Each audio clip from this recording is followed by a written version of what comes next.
네, 계속해서 투자 인사이트 시간입니다. 저희가 새해 들어서 4인 4색 투자 인사이트 코너를 마련했는데요. ETF, 중국, 채권, 자산관리 이 4개 분야 이슈에 대해서 각 분야의 최고 전문가들을 모시고 여러분들의 투자 조언을 드리는 시간입니다. 오늘은 삼성자산운용의 최창규 ETF 컨설팅 본부장 모시고 ETF 얘기 나눠보겠습니다. 어서 오십시오. 예, 안녕하세요. 자, 지난 한 달 동안 좀 많은 변화가 있었습니다. 네, 그렇습니다. 뭐 연초에 나와서 설명해 주신 그런 것들도 있었고 했는데요. 자, 침체 우려에도 1월 장은 상당히 강했습니다. 네. 그러다 보니까 ETF 쪽에서도 뭔가 그런 변화가 있었죠? 네, 맞습니다. ETF 쪽에서 가장 큰 변화를 꼽자면 제가 첫 방송에서 작년에 수익률이 가장 나빴던 ETF 이렇게 소개를 드렸던 기억이 나는데요. 가장 작년에 수익률이 나빴던 ETF가 올해 1월에 수익률이 가장 좋았습니다. 키 맞추기네요. 네, 그렇게 보실 수 있고요. 대표적인 그 ETF로는 게임 ETF를 꼽을 수가 있는데요. 결국은 작년에 있었던 우려의 선반영, 그러니까 시장에 대한 부정적인 그 ETF에 대한 부정적인 시선들이 선반영되면서 이미 주가가 많이 빠졌었고 그런 것들이 연초 대비해서 키 맞추기가 일어나면서 강세를 보였다라고 판단을 하고 있습니다. 특히나 한 가지 중점적인 건 뭐냐면 보통 저희도 성장주, 밸류, 가치주 이렇게 구분하는데요. 올해 연초에는 성장주, 특히 뭐 그로스에 대한 성장이 강하게 기대가 줬던 그런 ETF들에서 강세를 발견할 수 있었습니다. 네. 자, 특히 이제 그 삼성전자를 비롯한 대기업들이 로봇 투자를 아주 확대하면서 이 로봇주에 대한 관심이 높아졌지 않습니까? 네. 본부장님께서도 혹시 올해 로봇 산업을 핫한 트렌드로 꼽아 주셨었는데 네. 이 관련 로봇 액티브 ETF도 상당히 좀 변화가 있었죠? 네, 그렇습니다. 제가 지난 첫 방송에서 유망 ETF를 좀 꼽아달라는 질문에 로봇을 첫 선에 꼽았었는데요. 가장 큰 이유는 제가 로봇이라는 테마가 전혀 새로운 테마는 아니다. 그렇지만 기술이 발전했다라는 말씀을 드린 바 있습니다. 최근에 챗 GPT라는 AI의 인공지능이 굉장히 또 핫하게 뜨고 있지 않습니까? 곰곰하게 뜯어보면은 기술이 발달했습니다. 굉장히 자연스럽게 사람과 대화할 수 있을 정도로 굉장히 기술이 발전했기 때문에 그만큼 우리가 각광을 받고 있는 거거든요. 로봇 테마도 마찬가지로 기술이 굉장히 발달했고 그 기술의 근간이 AI나 자율주행이나 센서나 하드웨어 쪽이다라고 볼 수가 있기 때문에 좀 어떻게 보면 전방위적으로 기술 발전이 로봇이라는 테마로 꽂혔다라고 보실 수 있습니다. 네, 뭐 식당에서 로봇이 왔다 갔다 하는 것도 보고 그다음에 어디 뷔페 식당을 갔더니 뭐 로봇이 쌀국수 만들어주고 하는 것도 봤어요. 뭐 이런 것들 보면 이제는 로봇을 우리가 같이 사는 그런 어떤 뭐 동반자 이렇게 생각을 해야 될 것 같습니다. 자, 올해 또한 이 자율주행이나 전기차 기업들의 주가 반등 기대감이 고조되고 있는데요. 관련 상품도 아무래도 뭐 관심을 많이 모으고 있죠. 네, 방금도 뭐 에코프로비엠 강세를 말씀하시면서 2차 전지를 말씀하셨는데 제가 한 가지 사례를 들려드리겠습니다. 얼마 전에 CES 있었지 않습니까? CES의 첫 번째 키워드가 메타버스였습니다. 그래서 최근에 뭐 선익 시스템을 비롯해서 메타버스 관련된 종목들의 강세도 무관하지 않다라고 생각을 하고 있는데요. 메타버스도 솔직히 새로운 테마는 아닙니다. 2년 전, 3년 전에 화두가 됐던 테마인데 그만큼 XR, VR, 기계들이, 하드웨어들이 발전했기 때문에 이런 현상들이 일어났다라고 생각을 하고 있고요. 메타버스 다음 테마가 CES에서 꼽았던 키워드가 뭐였냐면은 모빌리티였습니다. 결국은 자율주행, 그리고 그 모빌리티를 구현하기 위해서는 반드시 배터리가 들어가야 되지 않습니까? 이런 것들이 실제로 우리 투자 시장에도 접목이 돼서 주가 강세, ETF 강세로 나타난 게 아닌가 그렇게 좀 해석을 하고 있습니다. 아무래도 시장 변화를 뭐 ETF 시장도 그대로 봤는데 맞습니다. 거기다 플러스해서 어떤 정책적인 변화, 그다음에 산업 기술의 발전 이런 것들이 더 강하게 여기 작용하는 것 같습니다. 실제로 3년 전, 2년 전에 메타버스 ETF가 나왔을 때는요. 아무래도 한국에서 메타버스를 가장 잘하는 쪽은 컨텐츠 쪽이다 보니까 웹툰, 드라마 뭐 이런 쪽으로 각광을 받으면서 주가가 강세를 보였다가 순식간에 또 조정을 받았었거든요. 아무래도 컨텐츠나 이런 것들은 기술 발전 이런 것들이 뒷받침되기가 힘들고 또 컨텐츠의 연속성이 떨어져 버리면 즉 히트 드라마가 끊겨버리면 금세 주가 조정으로 일어났던 그런 역사가 있습니다. 그렇지만 최근에 나타나고 있는 메타버스의 강세는 VR, AR XR 이런 하드웨어적인 또 기술 발전이 뒷받침을 하고 있기 때문에 그래서 요번 그 반등은 좀 다르다라고 생각을 하고 있습니다. 저는 개인적으로 이렇게 뭐 NFT나 메타버스 이게 네. 우리나라는 기술이 한번 이제 거론이 되면은 네. 유행을 하는 것 같아요. 네, 그래서 맞습니다. 막 그냥 각광 받다가 네. 좀 일단 관심이 확 식어버려요. 네, 맞습니다. 그게 테마 투자의 가장 큰 단점이거든요. 그래서 이 방송을 보시는 분들도 테마 투자, 제가 테마 투자가 나쁘다 혹은 좋다라고 말씀드리는 게 아니라 테마 투자는 반드시 기술 발전이 뒤따라야지만 그 테마가 계속 갈 수 있습니다. 실제로 2차 전지 같은 경우에도 3년 전에 나왔지만 저희는 2차 전지 산업이라고 부르고요. 미래자산에서는 2차 전지 테마라고 부르고 예. 있거든요. 근데 지금은 누가 2차 전지를 테마라고 부릅니까? 그렇죠. 하나의 산업이라고 부르지 않습니까? 결국은 그만큼 전방 산업, 후방 산업 수요가 늘어나면서 기술이 발전했기 때문에 그런 현상들이 테마가 아니라 이제는 산업까지 왔다. 그러니까 ETF를 고르실 때에는 테마 이런 것도 좋지만 이 테마가 산업으로 갈 거냐? 예, 그리고 기술 발전이 얼마나 일어날 거냐?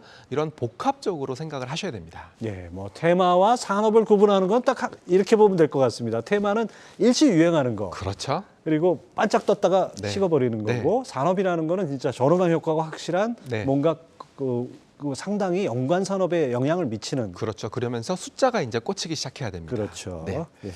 자, 작년에 또 이 채권형 ETF 상당히 관심을 모았어요. 만기 네. 채권형 ETF, 채권 혼합형 ETF 이런 새로운 종류의 네. 채권 ETF들이 많이 나왔는데 올해는 어떨 것 같습니까? 저는 이 채권 ETF를 받아보면서 뿌듯해요. 그러니까 제가 이제 수익률이 좋아서 뿌듯하다라는 관점도 될 수가 있겠지만 예. 이 채권 ETF를 통해서 개인 투자자분들이 채권 투자에 대해서 좀 장벽을 없앴다. 쉽게 할 수 있게 쉽게 할 수 있다라는 부분에 있어서 굉장히 뿌듯하다라고 생각을 하고 있고 아마 작년 연말 또는 작년 이맘때 작년 뭐 초에 채권 ETF나 채권에 투자하셨으면은 지금 상당히 두둑하실 겁니다. 예. 예. 거꾸로 얘기하면 지금 만들어지는 채권 ETF들은 이미 수익률이 한번 피크를 쳤기 때문에 수익률 측면에서는 솔직히 재미가 없을 수도 있습니다. 그렇지만 저희는 금리 인하가 내년 올해 하반기 그 정도로 예상되고 있지 않습니까? 그래서 그 전까지는 금리 인하가 본격적으로 시장에 가시화되기 전까지는 채권 투자의 매력이 살아있다라고 보고 있습니다. 그래서 좀 다양한 기초자산 그리고 다양한 듀레이션 이런 식으로 저희도 채권 ETF들을 공급을 해서 좀 투자자의 다변성 그리고 투자자들의 다양한 니즈를 충족시키기 위해서 뭐 계속적으로 출시할 예정이고요. 이 자리에서 뭐 어떤 채권 ETF를 내놓겠다라고 말씀드릴 수 없습니다. 컴플라이언스 상황이기 때문에 말씀드릴 수 없지만 올해 금리 인하가 본격화되기 전까지는 채권에 대한 매력은 여전히 살아 있습니다라는 점을 강조드리겠습니다. 그러면 채권 ETF에 관심이 있는 분들 같으면은 네. 지금 당장이 아니고 네. 이제 채권 기준금리 인하가 이제 임박했던 그 시점 가가지고 투자하는 게 더 낫지 않나요? 네, 굉장히 중요한 질문을 주셨는데요. 채권은 크게 보면 두 가지 투자 포인트가 있습니다. 첫 번째는 그 채권에서 나오는 쿠폰.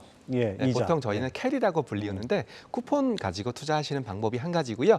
또 방금 말씀하신 것처럼 금리가 떨어지게 되면 채권 가격은 올라가지 않습니까? 그렇죠. 금리 배팅.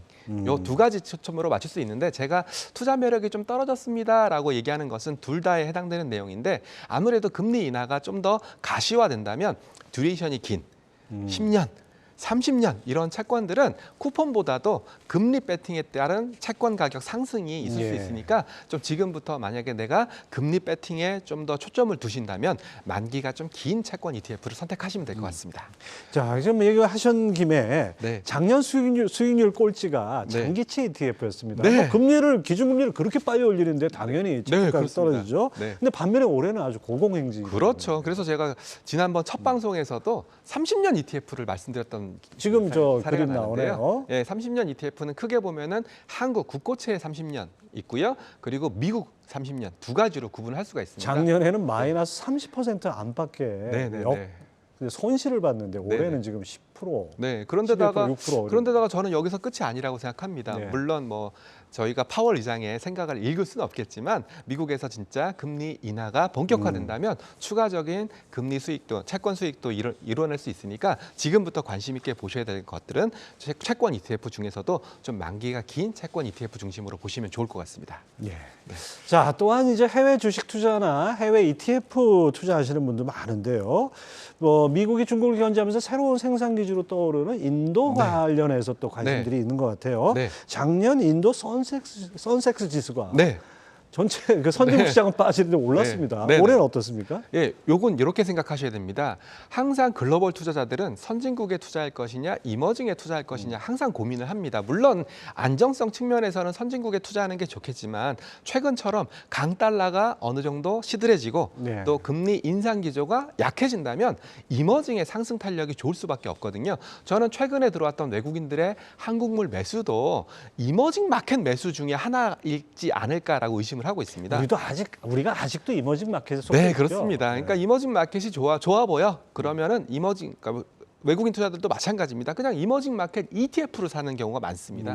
그래서 제가 말씀드리는 건 뭐냐면 한국물을 정말 외국인들이 많이 샀는데 진정 한국이 좋아서 산 매수냐 아니면 기계적으로 산 매수냐 이걸 분류하는 방법은 프로그램 매매라는 걸 보시면 됩니다. 예. 외국인들이 현분을 매수할 때 프로그램 매매를 통해서 매수했다. 이거는 기계적인 매수. 프로그램 매매를 통하지 않고 일반적인 매수를 했다. 이거는 정말 좋아서 한 매수인데 불행스럽게도 프로그램 매수가 절반 이상입니다. 그렇기 때문에 이머징 마켓에 대한 글로벌 투자자들의 비유가 좋아졌다. 그렇다면 우리도 한국은 이머징 마켓이니까 한국 투자는 이미 많이 하실 겁니다. 그렇다면 여타 이머징 마켓 중에서 투자할 만한 국가가 어디냐 꼽아본다면 중국, 그리고 대만, 그리고 인도 이 정도를 꼽을 수가 있는데요. 그중에서 최근에 인도 증시의 상승세가 좋았기 때문에 그래서 최근에 인도를 보자라는 시각들이 등장하고 있는 것 같고요.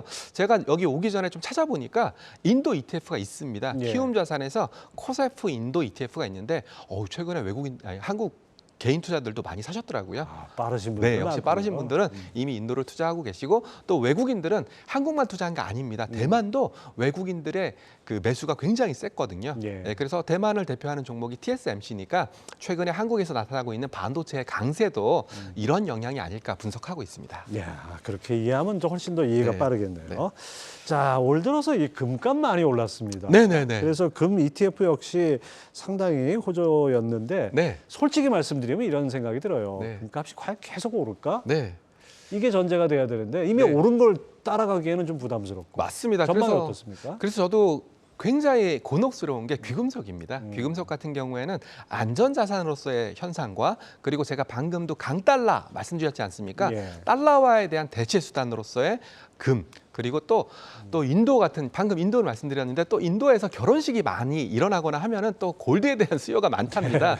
이런 것까지 계산에 넣어야 되기 때문에 굉장히 전망하기 힘든 자산이긴 합니다. 그렇지만 저는 골드를 반드시 갖고 가야 되는 투자의 대상이라기보다는 자산 배분 관점으로 보시는 게 좋지 않을까 생각을 하고 있고요. 최근에 달러와 강세가 조금 주춤하면서 금이 반등세를 보였으니까 달러와의 강세가 좀 더 약세가 지속된다면 금 가격의 상승세는 조금 더 이어질 수 있으니까 집중적으로 투자하기보다는 자산 배분 관점에서 달러화를 줄이고 좀 금을 좀 늘리는 이런 관점으로 접근하시는 게 좋지 않을까 생각합니다. 금과 달러를 일종의 트레이드오프 관계 맞습니다. 이렇게 보면 되겠네요. 네. 자, 그래서 상반기 투자하기 좋은 ETF 키워드로 이 삼상주 자산운용에서 네. 토끼, 네. 즉 레빗을 꼽았어요. 네, 아주 네, 네. 이해가 쉬운데 네. 기억이 쉬운데 어떤 겁니까? 네, 레빗이니까 영어로 좀 설명을 좀 드리겠습니다. R은 리뉴어블, 신재생 에너지고요. 이건 아무래도 러시아 우크라이나 전쟁이 터지면서 신재생 에너지의 반대 개념인 화석연료 가격이 많이 급등을 했었지 않습니까? 예. 그래서 다시 한번 신재생 에너지가 뜰 거다라고 생각을 하고 있고요. AI는 저희가 말씀 안 드리더라도 이제 아실 겁니다. 이제 다 아시죠? 예, AI 아실 거고요. 그리고 방금도 또 우리 대화 중에 하나가 본드였지 않습니까? 예. 본드. 그리고 비욘드 코비드라고 해서 어떻게 보면 리오프닝. 예, 리오프닝. 지금 우리도 실내에서 마스크 벗고 있지 않습니까? 예. 그리고 인컴. 최근에는 또 은퇴 생활자들 이런 분들 많이 생기니까 작년에 핫했던 아이템이 월배당이었거든요. 올해도 월배당이 뜰 거다. 마지막으로 오늘 저희가 아시아 반도체 ETF가 나왔어요. 예. 아시아 반도체. 왜 아시아 반도체일까? 참고로 아시아 반도체 X 차이나거든요. 차이나를 뺀 아시아 반도체입니다. 왜 그런지 아마 이 방송을 보시는 분들은 금방 아실 텐데 미국과 지금 중국이 이런 그 기술 전쟁을 벌이고 있지 않습니까? 아마 중국에는 반도체, 특히 뭐 고성능 반도체 수출이 금지된 걸로 알고 있는데요. 이런 것들을 저희는 기정학이라고 부르고 있습니다. 예. 저 기정학이 지정학의 오타 아닙니다. 네, 기정학입니다. 예, 기술 정치학입니다. 네. 이런 반도체와 같은 특히 고성능 CPU와 같은 것들은 아마 미국에서 중국으로 수출이 안 될 거거든요. 이런 것들은 저희는 기정학이라고 부르고 있으니까 아마 요 키워드만 보셔도 최근에 맞아 AI 뜨고 있지 아마 생각하시는 분들도 많이 있으시리라 생각합니다. 저 아래 저 로봇도 들어갈 수 있지 않습니까? 아무래도 인공지능 부분에 있어서는 저희 집에 있는 이제 로봇 청소기도 인공지능이 굉장히 탑재돼서 그렇죠. 집안에 매핑을 AI 하거든요. 관점에서. 예. 그러니까 결국은 로봇이 발전하기 위해서는 반드시 들어가야 되는 것이 AI 자율주행이기 때문에 아우르는 단어다라고 생각하시면 될 것 같습니다. AI와 로봇은 하나로 봐야겠군요. 네, 그렇습니다. 자, 삼성자산운용의 최창규 ETF 컨설팅 본부장 함께했습니다. 감사합니다. 네, 감사합니다.